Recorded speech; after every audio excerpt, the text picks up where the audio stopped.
So, una, nais kong batiin kahapon ang mga nabautismuhan.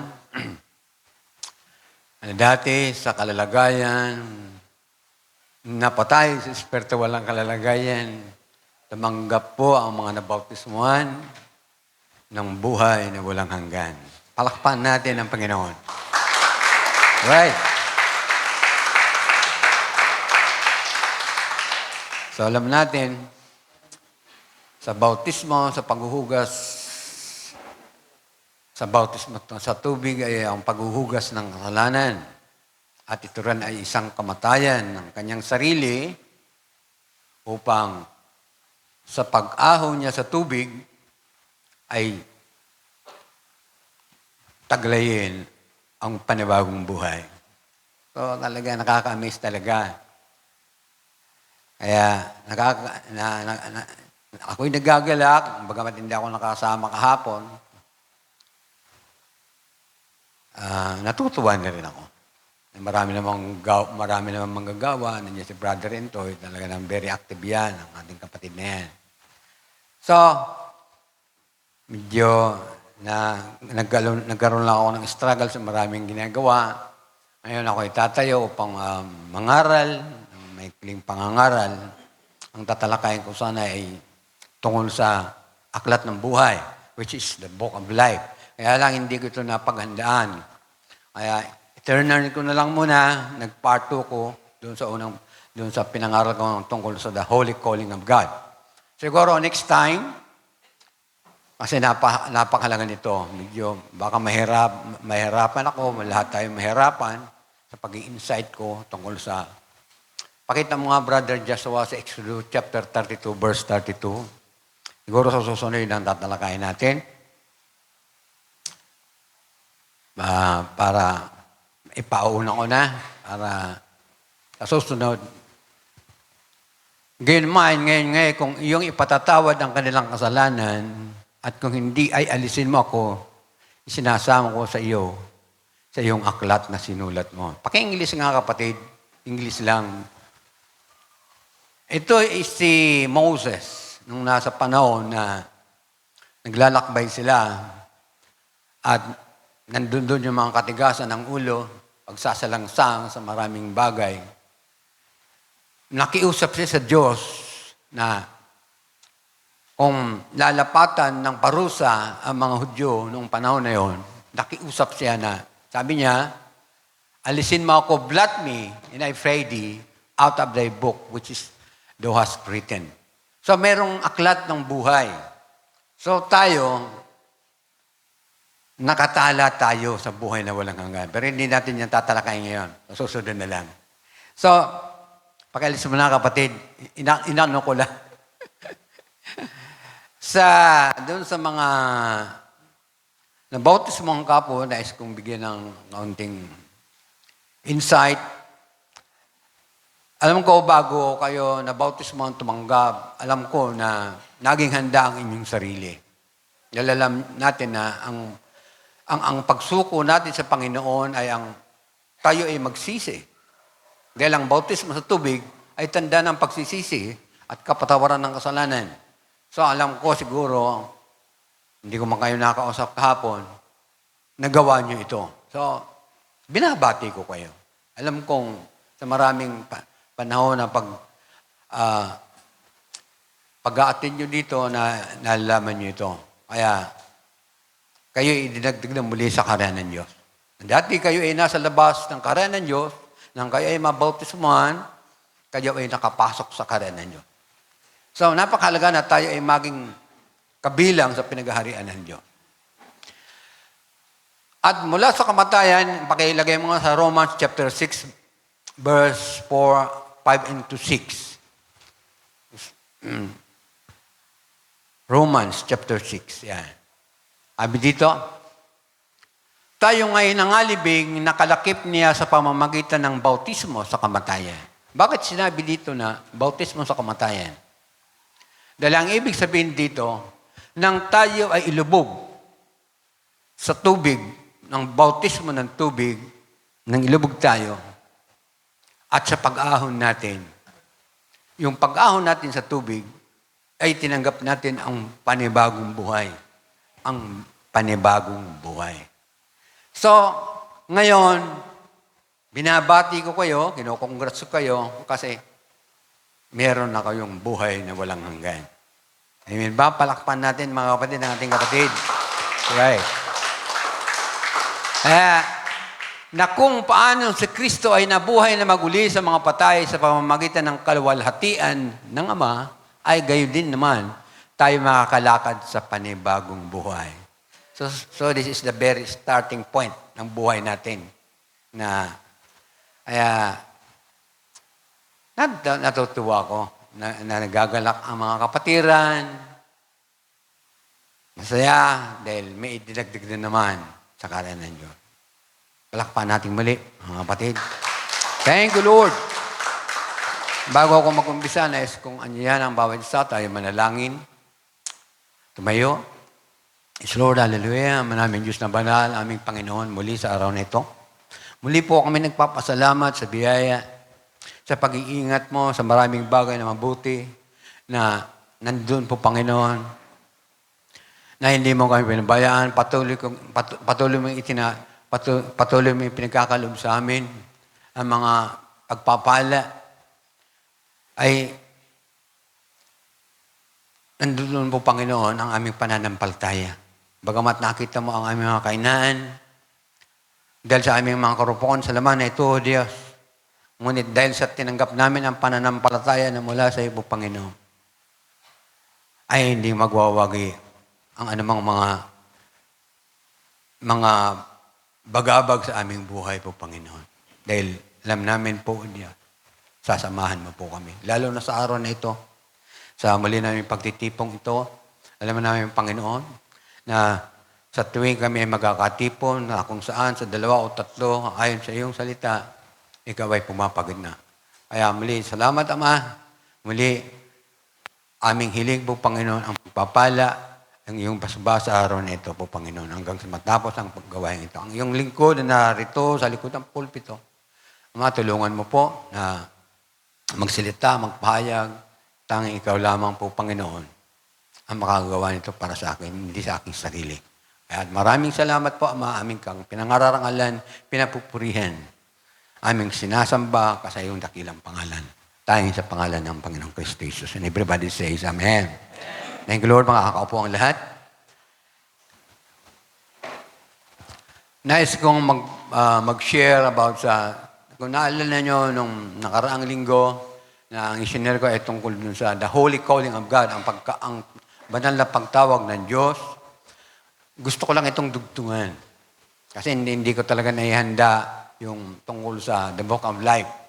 Kaya siguro sa susunod na lang. Medyo mahirap-hirap talagang tatalakayan niyo yun. So ito nang minabuti ko na ma-share ngayon sa araw na ito. In 2 Timothy chapter 1 uli. Ayan, part 2 yan. Ang banal na pagtawag, ating tatalakayin. Sabi dito, ulitin natin na siya sa atin ay nagligtas at sa atin ay tumawag ng isang banal na pagtawag. Hindi ayon sa ating mga gawa, kundi ayon sa kanyang sariling akala at biyaya na ibinigay sa atin kay Kristo Jesus, buhat ng mga panahong walang hanggan. So, naiintindihan niyo naman siguro na ito, na paano ba nagsimula ang kaligtasan na tinanggap ng bawat isa? Paano nagsimula ng araw na tayo tumanggap ng buhay, ng panibagong buhay, nang tayo po ay tawagin. Nang tayo po ay tawagin, sumunod po tayo. Naniwala po tayo at sumampalataya tayo, at sa unang hakbang ng kaligtasan ay tinanggap natin ang buhay ng walang hanggan sa pamamagitan ng bautismo ng tubig. Kaya, kung bubulay-bulayin natin, pabasahin nyo ang pasimula ng aklat ng New Testament books bago pa nagpasimula ang mangaral ang ating Panginoong Jesus, si Juan the Bautista na muna ang nangaral. Ang kanyang tinalakay, ang kanyang ipinahayag ay ang kaligtasan tungkol sa bautismo. So, inihikayat ko ang bawat isa sa inyong pakikinig, minsan naman, magbubukas tayo ng ating mga Biblia. Dudugtungan natin ang ating mga narinig. Amen ba, mga kapatid?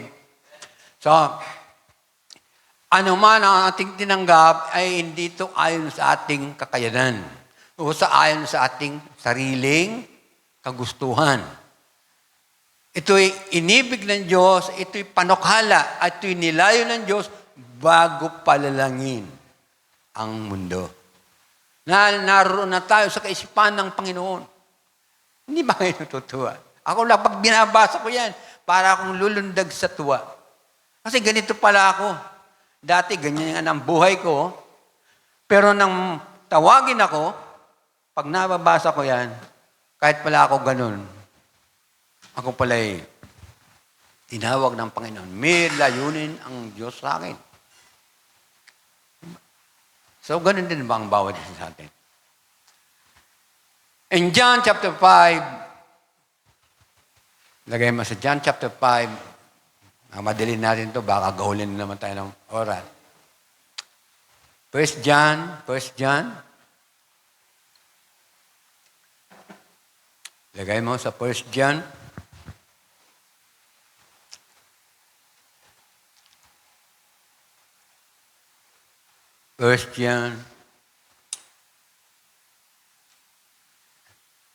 chapter 5. 1 John chapter 5. Yeah. Yan, okay? Ilagay mo nga sa 11, iataras mo sa verse 11. Naka-13 tayo. Yan. Dito, sa pagpapayag ni John the Beloved, ang sabi dito, at ito ang patutuo na tayo binigyan ng Diyos ng buhay na walang hanggan. At ang buhay na ito ay nasa kanyang anak. Bago natin tinanggap ang buhay na walang hanggan, sumampalataya tayo sa ating Panginoon Hesus. Dahil ang buhay ay na kay Kristo, nasa ating Panginoon. Alangan namang magpapabautismo ka, na hindi mo nalalaman kung ano ang tungkol sa ating Panginoon Hesus. So, nahubog po ang bawat isa sa atin sa pakikinig. Nahubog tayo sa ating pagtawag ng Panginoon. Hanggang ngayon, hinuhubog tayo ng Panginoon. Sabi dito, buhay na walang hanggan at ang buhay na ito ay nasa kanyang anak. Sino bang anak na ito? Ang ating Panginoon Hesus. And verse 12, ang kinaroroonan ng anak ay hindi kinaroroonan ng buhay. So makikita natin dito, nang simula ng mapakinggan, patuloy na nakikinig tayo sa salita ng Panginoon, ang kanyang ebanghelyo. Dahil alam natin, ang ebanghelyo, yun ang attributes ng Diyos. Yun ang ginusto ng Diyos. Yun ang nilayo ng Diyos.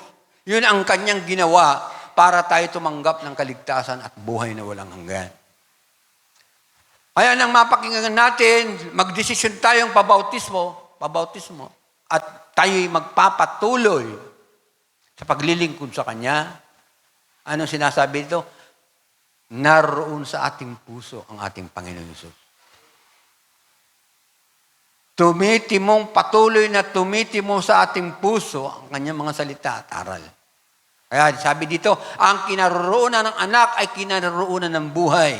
Dahil alam natin na ang Panginoong Hesus ay siya ang salita na bumaba mula sa kalangitan. Na tumitimo sa ating puso. Isinusulat ng Panginoon sa ating puso. Patuloy na sumusulat ang Panginoon sa ating puso. Ay hindi kinaroroonan ng buhay. Hindi kinaroonan ng anak ng Diyos ay hindi kinaroonan ng buhay. Kaya't maraming tao na hindi kinaroroonan ng buhay. Bagamat meron silang alam tungkol sa ating Panginoon. Oo, kilala ko. Merong Jesus. Ang mga Muslim nga, kilala, naniniwala sila kay Jesus. Sinasabi nila si Jesus ay propeta. Marami pang iba, mga grupo naniniwala kay Jesus, especially ang Katoliko naniniwala sila. But then, merong pagkakaiba tungkol sa kalalagayan sa pananampalataya. Bahala na ang Panginoon na musga. Ngunit tayo, narito tayo itinakas, inalis tayo sa darating na paghatol. Kasi tayo ang mga nobyo ng Panginoong Hesus. Hindi tayo tatanggap ng kahatulan. Hindi natin tatalakayin yan. Sabi dito, in verse 13, ang mga bagay na ito ay isinulat ko sa inyo, sabi ni John de Balabi, siyang sumulat dito doon sa mga unang Kristiyano, inyong maalaman na kayo mayroong buhay na walang hanggan. Sa makatiwid ay sa inyong nananampalataya sa pangalan ng anak ng Diyos. So, very controversial po. Ng buhay ng walang hanggan. Pinagkalooban niya tayo ng buhay na walang hanggan. Upang ito ay itaguyod ng Panginoon sa atin.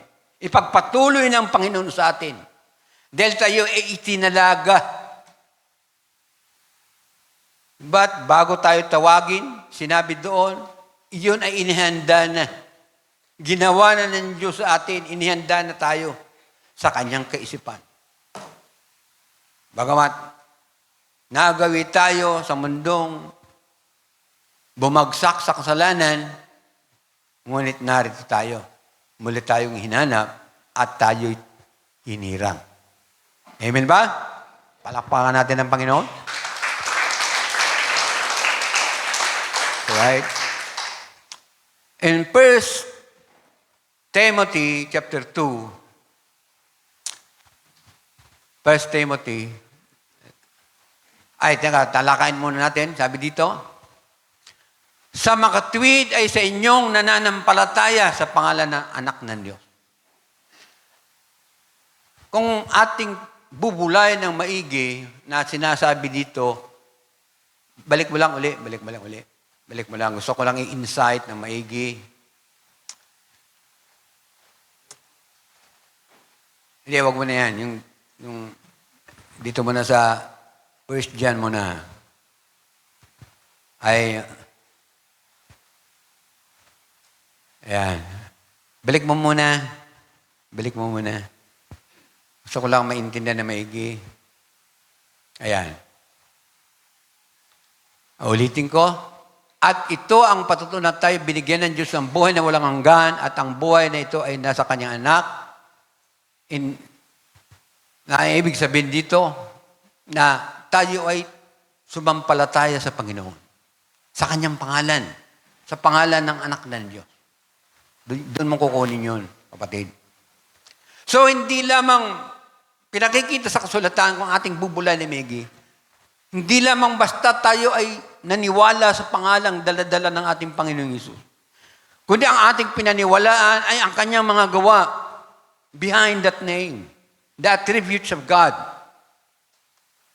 Ano ba ang tinanggap natin? Ang Ebanghelyo. Dahil ang Ebanghelyo, maraming sangkap, di ba? Yung tinalakay natin nung isang pagtayo ko dito. Pag-ibig ng Diyos. Maraming ginawa ang Diyos para tayo ay mapabuti, makupkup, angkinin bilang mga anak. So, hindi lamang ganon. Maraming taong ganon. Pero tayo hindi. Tayo ay nagpapatuloy, pinag-aaralan natin ang kanyang mga salita at turo. Kaya, behind that name is not just simply to believe that name. Kailangan maniwala tayo sa kung ano ang ginawa, kung ano ang tinanggap natin sa ating Panginoong Hesus. Siguro naiintindihan nyo yan. Hindi ganun lamang. Kaya nga dito makikita mo, paiba-iba ang katawagan ng ating Panginoong Hesus. Son of God, anak ng Diyos, anak ng tao. Siguro kung mababaan nyo ito, bakit ganun? Maraming katawagan ng ating Panginoong Hesus. Emmanuel. Oh. Meron mga dala ang dinadala niyang katawagan. Pero ang higit sa lahat, sa pangalang katawagan na kanyang dinala, yung kanyang nilayon, yung kanyang ginawa sa atin, na pagkaluban niya tayo ng buhay na walang hanggan. Siguro nakukuha niyo yan, mga kapatid. That's right. Sana ba tayo, kapatid? Next verse, 1 Timothy na tayo. 1 Timothy, chapter 2. Ayan. Ito'y mabuti at nakalulugod sa paningin ng Diyos na ating tagapagligtas. Lahat ng ginawa ng Diyos ay nakalulugod at ito'y mabuti at ito ay inibig ng Diyos sa atin. Kaya, yan ang ebanghelyo, yun ang gospel, na yun ang sangkap ng ebanghelyo. Noong unang panahon, during the period of the Old Testament time ng mga Hudyo, hindi katulad ng tinanggap natin, ang kanilang tinanggap. Ang tinanggap nila ay kautusan. At tayo naman, ang tinanggap natin, biyaya. Magkaiba yun. Magkaiba yun. Tayo magaan ang iniatang sa atin. Magaan na pasanin.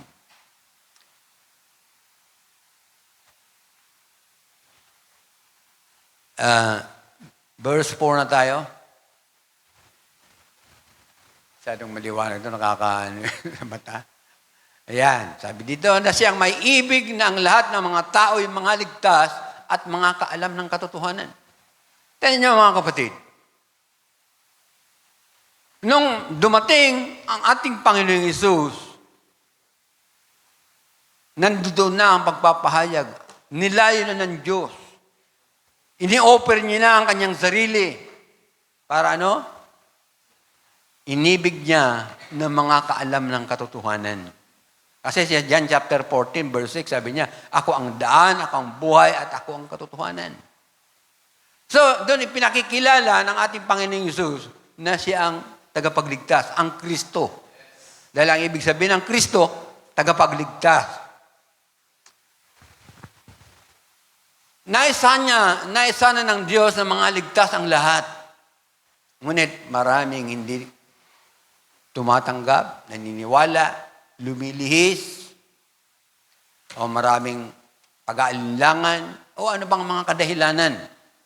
Maging sa mga kongregasyon ng mga katulad nating iglesyang ganito, may pagkakaiba-iba, may pagkakabahagi. So, hindi ako nagtataka kung bakit ganun. Kasi nasa kasulatan din naman yan. So,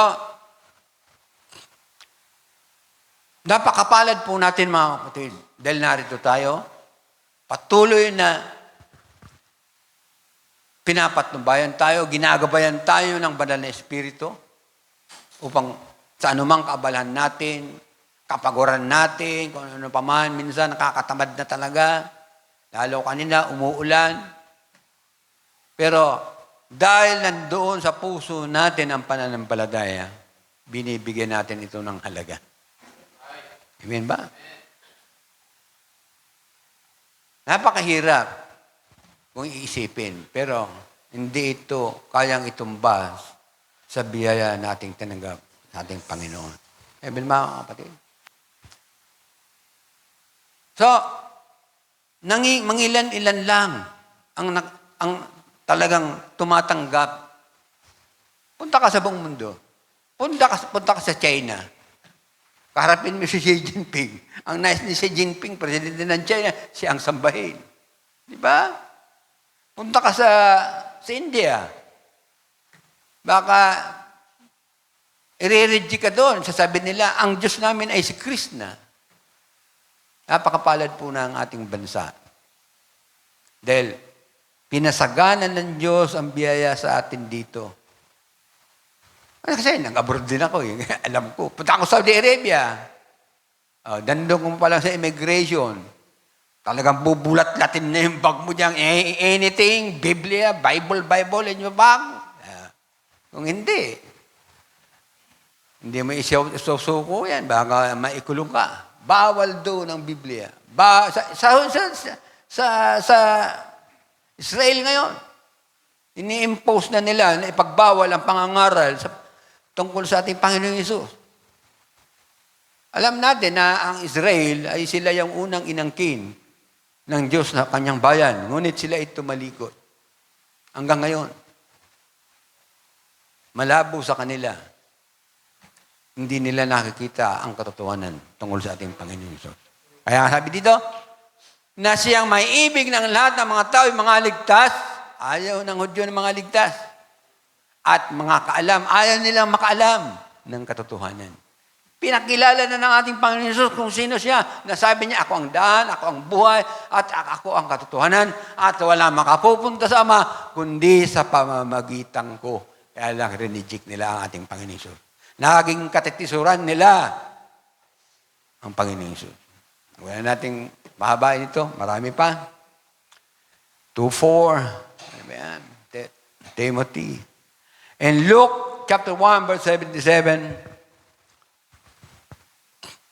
upang maipakilala ang kaligtasan sa kanyang bayan, ang tinutukoy dito, ang Israel. Sa pagkapatawad ng kanilang mga kasalanan, ngunit ano ang nangyayari hanggang ngayon? Ayaw nilang kilalanin ang ating Panginoong Hesus na bilang Messiah. Sa halip nung nandito ang ating Panginoon Hesus, ipinapako nila sa krus. Hindi nila alam, yun ang kaparaanan upang tumanggap tayo ng katubusan ng ating mga kasalanan. Hindi nila alam yun. Maging si Satanas, hindi kilala ang anak ng Diyos. Dahil nagtanong pa siya, kung ikaw nga anak ng Diyos, gawin mong tinapay ang batong ito. Kilala niya si Jesus bilang anak ng Diyos nandoon sa eternity. Sa eternity. Pero pagdating sa mundo, hindi niya kilala. Kaya mahina pa rin ang dyablo. Wala pa rin siyang kapangyarihang matukoy niya ang ating Panginoong Hesus. Pero tayo, pinagkalooban niya tayo upang mahigit nating makilala ang ating Panginoong Hesus. Na siya ang anak ng Diyos na ipinanganak. At siya ang Hesus na ipinanganak ng babae na walang iba kundi si Maria, na siyang gumawa ng katubusan ng ating kasalanan. Amen ba?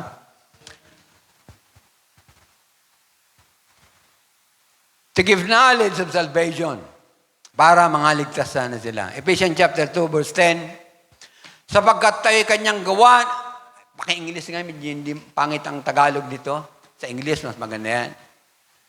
Tayo ang pinatutungkulan dito, ng mga tinawag, sabi dito, for we are His workmanship, katulong ng Panginoon. Katrabaho ng Panginoon. Created in Christ Jesus. Nilalang tayo para sa ating Panginoong Hesus, unto good works, which God hath before ordained that we should walk in them. Hindi, bakit tayo tinawag? Hindi lang basta tayo tinawag. Tayo ay inordain. Tumanggap tayo ng ordination. Bakit tayo inordinan? Para lumakad tayo sa kung ano ang dapat nating lakaran ayon sa kanyang kalooban. Amen ba? That's right. 2:10. And Titus chapter 3, sabi dito, ngunit ang mayag na ang kagandahang loob ng Diyos na ating tagapagligtas at ang kanyang pag-ibig sa tao,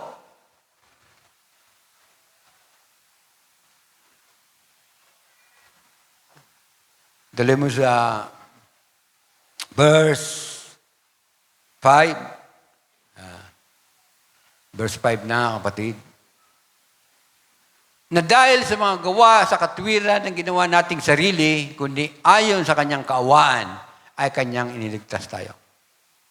Sa pamamagitan ng paghugas, sa muling kapanganakan at ng pagbabago sa Espiritu Santo. Laging nami-mention dito ang bautismo. Tayo ay pinanganak doon sa paraan na hinihingi ng Diyos na kanyang katwiran na tayo ay magpabautismo sa tubig upang tayo ay hugasan. Ano ba hugasan? Yung ating kasalanan. Yun ay katwiran ng Diyos. Bagamat literal nating ginampanan, simpleng paggawa, pero yun ay katwiran ng Diyos. Kaya tayo sumampalataya na ito ay may bisa After nating mahugasan, mailublob sa tubig, tayo ay namatay sa kasalanan. At tayo ay tumanggap ng buhay na walang hanggan. Na-divert mula doon sa patay na kalalagayan, na-divert ka po doon sa muling pagtanggap ng buhay. Amen ba? Thank you, Jesus. And verse 6, na kanyang ibinuhos ng sagana sa atin sa pamamagitan ni Jesucristo nating tagapagligtas. Ituloy mo na lang sa verse 7. Verse 7 na.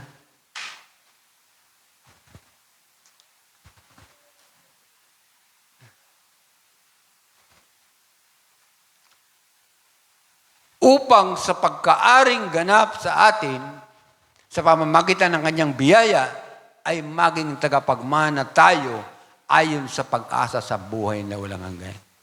Tingnan niyo mga kapatid. Kaya pala ginawa ng Panginoong Hesus, inilapat ng Diyos sa atin ang mga ganong katuwiran. Upang ano? Upang sa pagkaaring ganap, after na babautismon tayo sa tubig, tayo inangkin. Inaring ganap. We are justified. Sa atin sa pamamagitan ng kanyang biyaya. Dahil ang biyaya, ito'y punong-puno ng pagkakataon upang makamtan natin ang pangako ng Diyos. That's right. Ay maging ano?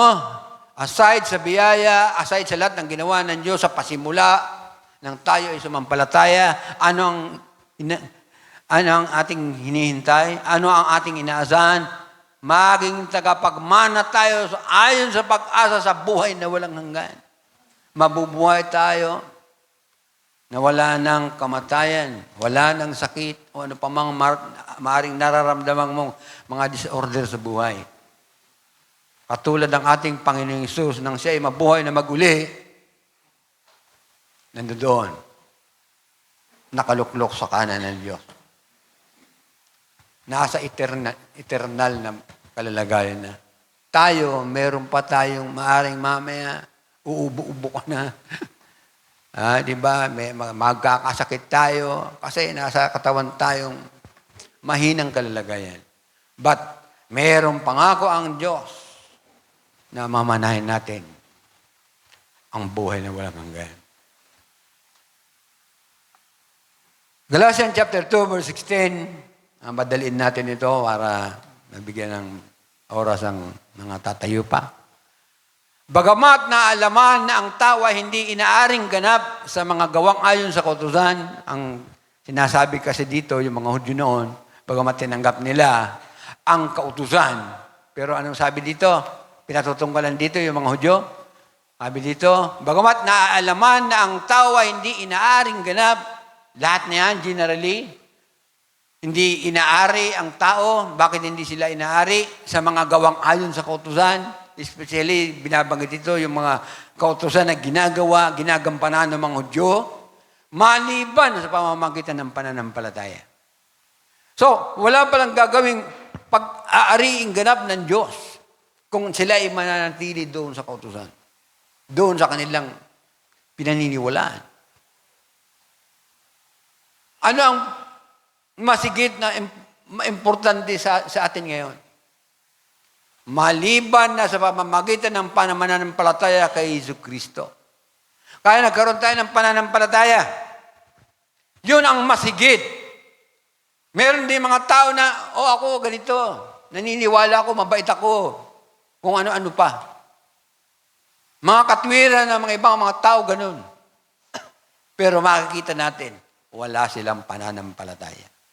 Pero tayo, napakapalad po natin sa kabila ng anumang kalalagayan natin, nagkakamali pa rin tayo, nagkakasala tayo, pero meron tayong pananampalataya.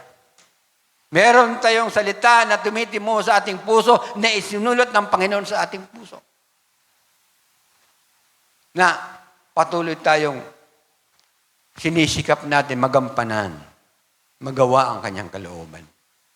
Kung ano man ang ating naging pagkukulang, na siya ang naging kapunan natin. Pero merong mga tao na hindi ganun lang. Kaya, mga kapatid, si Brother Robert, pag nakakita ko, para akong nagsimula dito yan, bata pa, nagkaroon ng sakit. Pero nandito ang kanyang pananampalataya. Kasi, nahubog siya sa mga salita ng Panginoon. Nahubog siya sa kanyang pananampalataya. Pero merong nakalaan sa kanyang ating Panginoon. Sabi dito, tayo rin ay nagsisampalataya kay Kristo Jesus upang tayo ariing ganap sa pamamagitan ng pananampalataya kay Kristo. At hindi dahil sa mga gawang ayon sa kautusan. Kasi ang mensaheng ito, pinatutungkalan dito sa mga Hudyo. Pero ang inaano ko dito, yung pananampalataya na ating tinanggap. Sapagkat sa mga gawang ayon sa kautusan, hindi aariing ganap ang sinumang laman. Yung mga Hudyo, meron na silang ginagampan ng kautusan. Pero hindi pa sila magkakaroon ng pagkakataon na angkinin ng Diyos. Tanging sa mga tao na tumanggap ng pananampalataya ang merong chance ng tumanggap ng pag-aaring ganap ng Diyos. Hindi ba kinututuan yan? Dati naman ako may rason ako. Basta ako alam ko, basta hindi ako mabait ako, ganito. Hindi ako pumatay. Okay na ako. Tanggap ako ng Diyos. Pero pagdating dito, sa katotohanan ng ating nalalaman, hindi ka aaring ganap. Hindi ka aaring ganap. Hindi ka tatanggapin ng Diyos. Kung ano man ang kalagayan na mayroon ka mga rason sa sarili mo. Ako nagsisimba, ako naniniwala ako sa Diyos, pero wala kang pananampalataya. Pero tayo, tumanggap tayo ng pananampalataya. Tumanggap tayo ng biyaya upang mag-itaguyod ito natin sa magitan ng paggabay ng ating Panginoon Hesus. Amen ba? Palakpakan natin ang Panginoon. Right?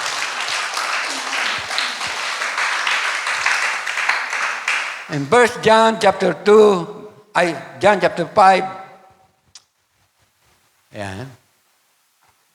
Ang kinaroonan ng anak ayan na, dito na tayo kasi mahaba pa to.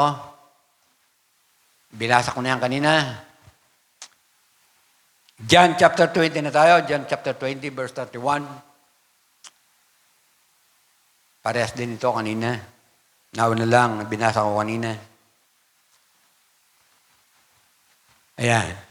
Ngunit ang mga ito ay nangasulat upang kayo'y magsisampalataya na si Jesus ay ang Kristo, ang anak ng Diyos.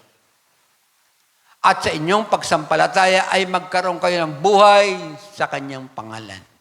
Tingnan mga kapatid. Yun ang tinatalakay natin. Yun ang pinag-uusapan natin. Na mayroong mga tao na, ako naniniwala ko na may Jesus. Pero hindi tayo ganoon. Lalong higit na inaalam natin ang katotohanan tungkol kay Jesus, hindi lamang sa pangalang, sa literang pangalan ng Jesus. Kundi, inaalam natin, ang hinihingi natin kapayagan ay ang tungkol sa biyaya na kanyang ininda para sa atin. Not just only in simply name about Jesus Christ. Dahil ang ibig sabihin ng pangalan, yun ang kanyang paggawa. Yun ang katangian. Yan ang divine nature ng Diyos. Hindi simpleng, naniniwala ako sa pangalan. Dapat nating paniwalaan kung ano ang ginawa ng Panginoon sa atin. Yun ang ibig sabihin dito. Kasi minsan nalilito naniniwala ako sa pangalan. Mga Muslim naniniwala. Diba? Tayo, alam po, naniniwala tayo kung ano ang tinanggap natin ayon sa pananampalatayang pinagkaloob sa atin ng Panginoon. Isaiah chapter 53. Madali na natin to. Ngunit siya'y nasugatan dahil sa ating mga pagsalangsang, siya'y nabugbog dahil sa ating mga kasamaan, ang parusa na tungkol sa ating kapayapaan ay nasa Kanya, at sa pamamagitan ng Kanyang mga latay ay nagsigaling tayo. So, doon, if pinag-prophesy na ito ni Prophet Isaiah, na kung ano ang nilayo ng Diyos. Kaya, Nang tumanggap tayo ng biyaya mula sa ating Panginoon, tayo ay mayroong kagalingan sa anong kalalagayan natin. Kasi ang kasalanan, kung hindi tumaalis sa atin, yun ay walang kapayapaan sa atin. Kapatid.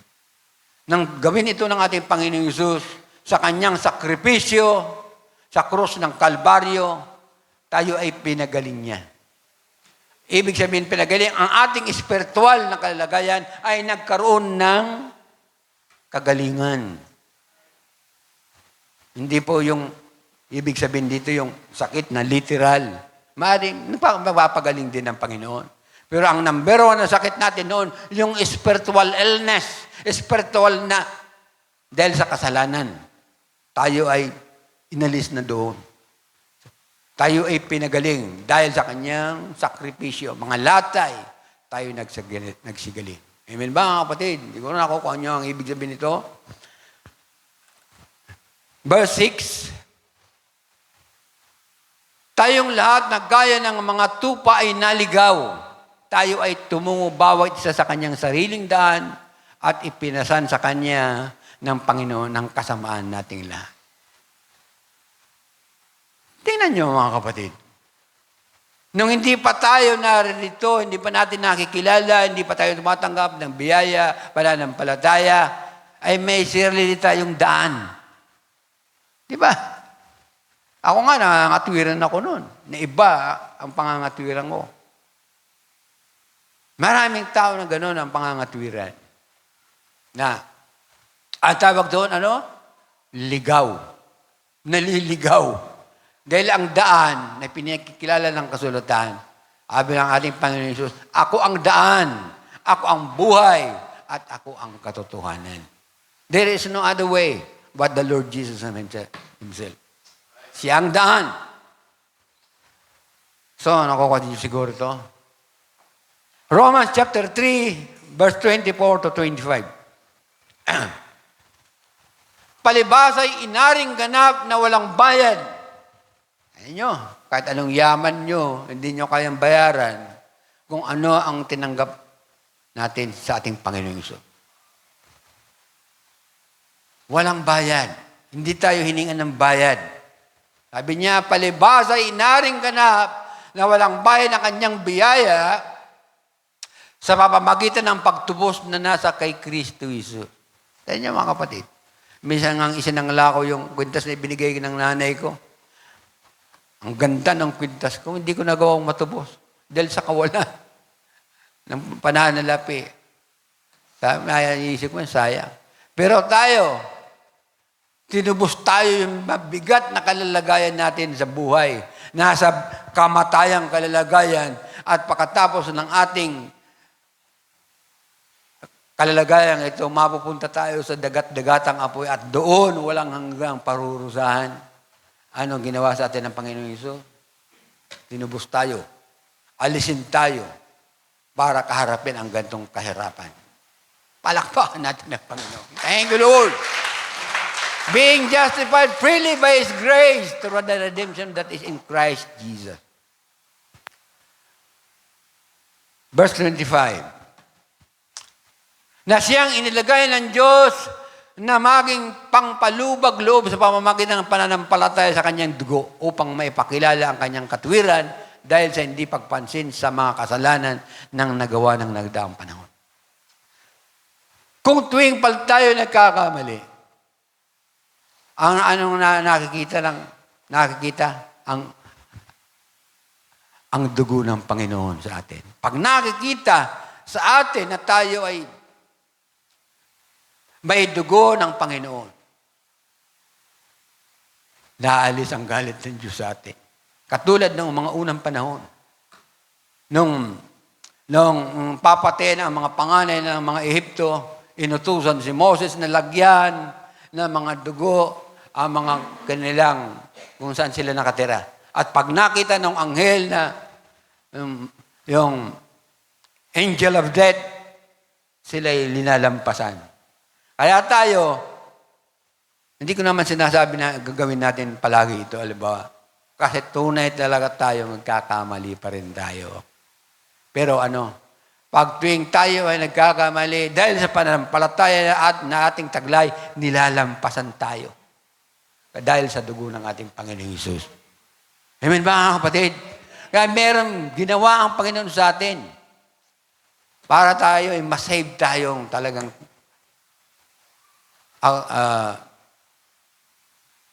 totally. That's right. Hebrews chapter 10, verse 10. Ito yung mga doktrinal na dapat nating maintindihan. Sa kalaubang yaon tayo pinapaging banal sa pamamagitan ng pagkakahandog ng katawan ni Kristo na minsan magpakailanman. Nang tawagin tayo mga kapatid, sa kalaubang yaon tayo pinapaging banal. At tinan niyo mga kapatid, dati naman hindi tayo banal. Pero anong ginawa ng Diyos sa atin? Dahil sa biyaya nating pagkinagkalob sa atin, tayo pinapaging banal sa pamamagitan ng pagkahandog ng katawan ni Kristo na minsan magpakailanman. Yun ang nilayo ng Diyos sa atin. Kaya tayo hinirang upang gawin tayong banal. Kaya mga kapatid, in verse 14, sapagkat sa pamamagitan ng isang paghahandog ay kanyang pinasakdal magpakailanman ang pinapagiging banal. Nakukuha niyo, naiintindihan siguro ito. For by one offering, He hath perfected forever them that are sanctified. Hindi nagbabago ang Diyos. At hindi nagsusinungaling ang Diyos. Nang tayo ay tawagin, pinapaging banal. At ito ay magpakailanman forever. Hindi ito magbabago. Tayo alalayan ng Diyos. Tayo'y gagabayan ng Diyos. Pangungunahan tayo ng Diyos. Dahil merong layunin ng Diyos bago pa nilalang ang mundo, nandoon na tayo nilalang na tayo upang magbunga. Kung hindi pa tayo nagbubunga ngayon, ito'y magaganap sa atin. Hindi ako nagsasabi nito, ang Panginoon. Lakpan natin ang Panginoon. That's right. Ephesians chapter 1, last 2 verse 18 to 21. Yamang naliwanagan ang mga mata ng inyong puso upang maalaman ninyo kung ano ang pag-asa sa kanyang pagtawag. Napakaganda ng panghuling pagpapahayag. Kung ano ang mga kayamanan ng kaluwalhatian ng kanyang pamana sa mga banal. Eto na. Ano ang pamana sa mga banal? Hindi mo na ako sasabi kung ano. Kayo ang sumuri. Kayo ang magsaliksik kung ano ang mamanahin natin. Kasi meron ng inihanda ang Diyos sa kalangitan para sa atin. Meron mga bahay doon na naghihintay sa atin, di ba? Hindi natin napag-usapan. Limitado ang oras. May pamana. Di ba nakakatuwa? Tayo nga, sa bahay, may bit-bit lang akong tinapay. Natutuwa ako pag binibigyan ako ng mga anak ko, ng manugang ko. Pag mayroong bit-bit na tinapay, yung masarap, tuwang-tuwa ako. O, di ba? Yan ay mga kaloob. Thank you, Jesus. Verse 21, up to 21, tuloy-tuloy na hindi na tayo. At kung ano ang dakilang kalakhan ng kanyang kapangyarihan sa ating nagsisampalataya, ayon sa gawa ng kapangyarihan ng kanyang lakas. Hindi po lakas natin. Siya ang may lakas nito upang gawin niya ito para sa atin. Hindi natin ito po problemahin. Sumampalataya lang tayo. Dahil ang paniniwala ay bahagi ng pananampalataya. At ang pagsunod ay bahagi ng pananampalataya. Ang pagsisikap ay bahagi ng pananampalataya. Sa abot ng ating makakaya, kailangan nating kaharapin sa buhay natin ito ang pananampalataya. Verse 20, na kanyang ginawa kay Kristo nang ito'y kanyang buhay maguli sa mga patay at pinaupo sa kanyang kanan sa sangkalangitan. Verse 21, alam niyo na yan.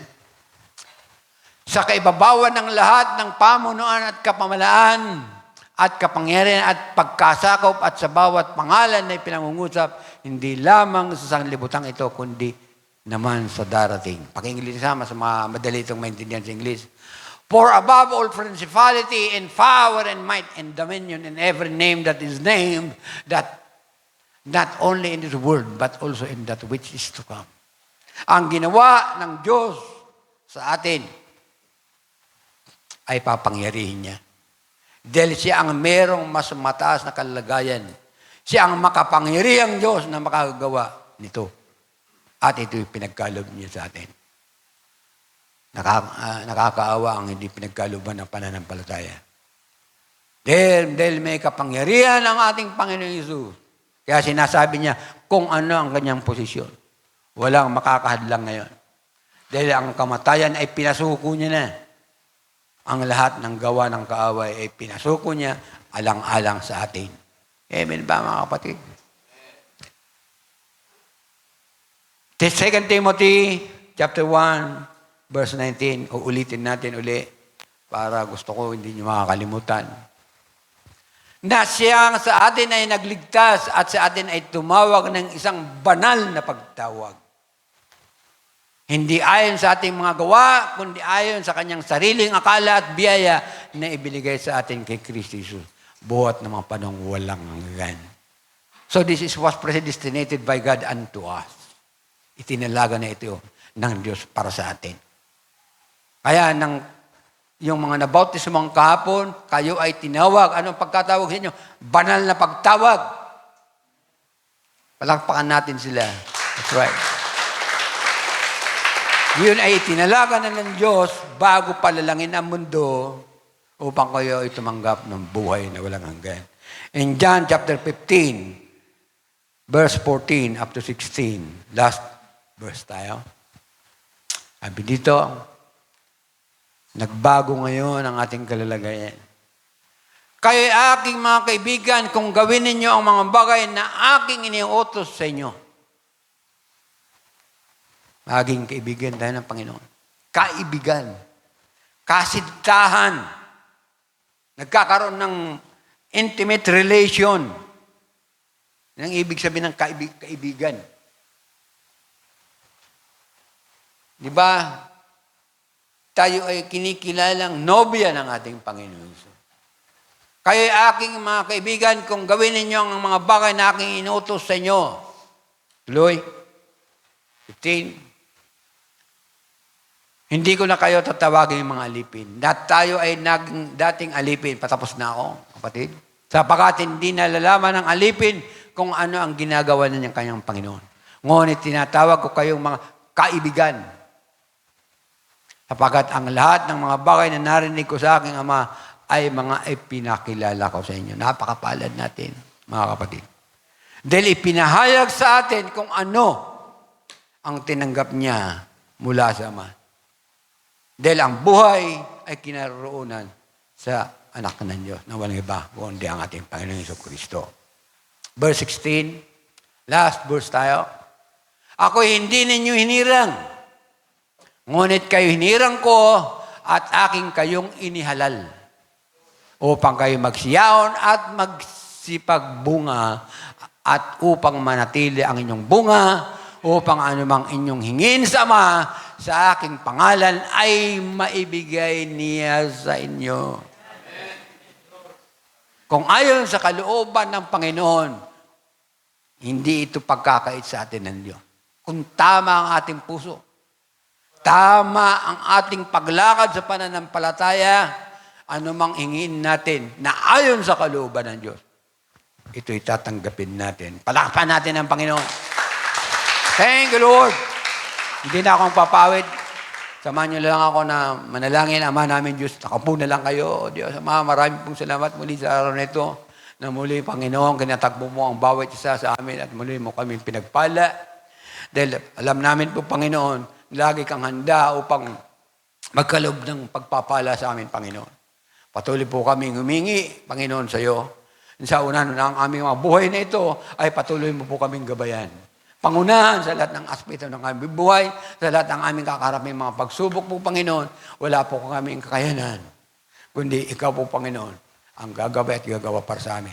At ikaw po, Panginoon, sa maraming pagkukulang, ikaw ang maging kapunan. At sa aming mga kahinaan, ikaw ang aming maging kalakasan.